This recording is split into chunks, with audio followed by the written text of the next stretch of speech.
The first elemental troll blood war beast that we're looking at is a Northkin variation, so unfortunately we do not have a whole lot of information on these outside of some distant reports from, I imagine, some Cadoran branch way up in the outreaches of the north. But they will be the ice trolls. Ice trolls use their innate connection to the elemental powers of cold to create frozen javelins from thin air. They hurl these projectiles great distances to impale hapless warriors and pierce the flesh of warbeast.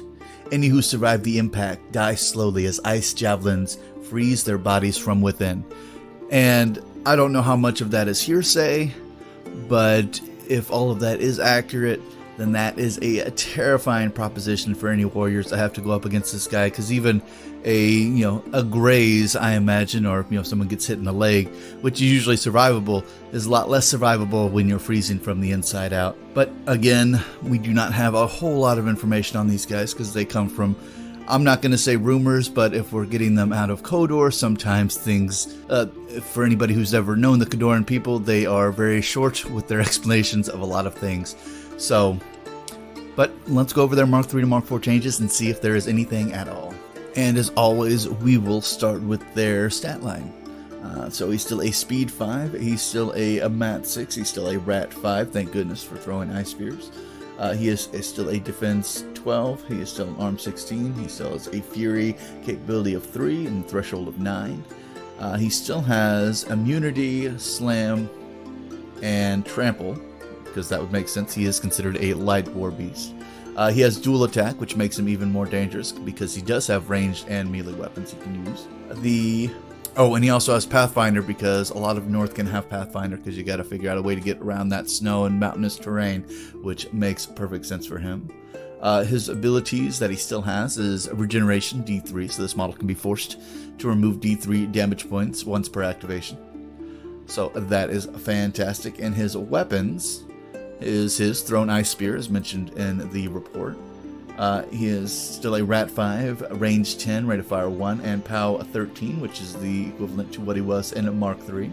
It is still damage type cold, so if they do have immunity to damage type cold, it doesn't do as much damage, because as mentioned, this is just a giant piece of ice that he is throwing at you. And then he has critical freeze, so on a critical hit, a model hit becomes stationary for 1 round unless it has resistance to cold, and that is basically the same weapon that he had now. We do not have the thrown ability on there just because they removed the strength buff, so thrown doesn't really do anything for it in Mark 4, making it a little bit easier. And then his melee weapon is using his ice spear as a melee weapon.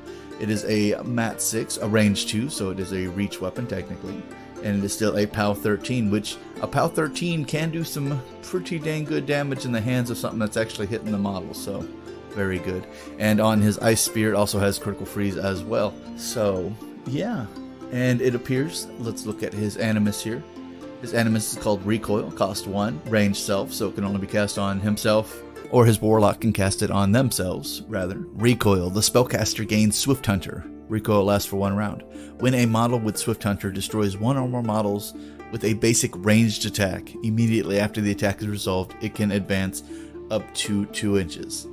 And if you have any, say, warlocks that are running with this guy that happen to have a rate of fire of more than 1, you can get them moved around pretty usefully. So pop 1, move.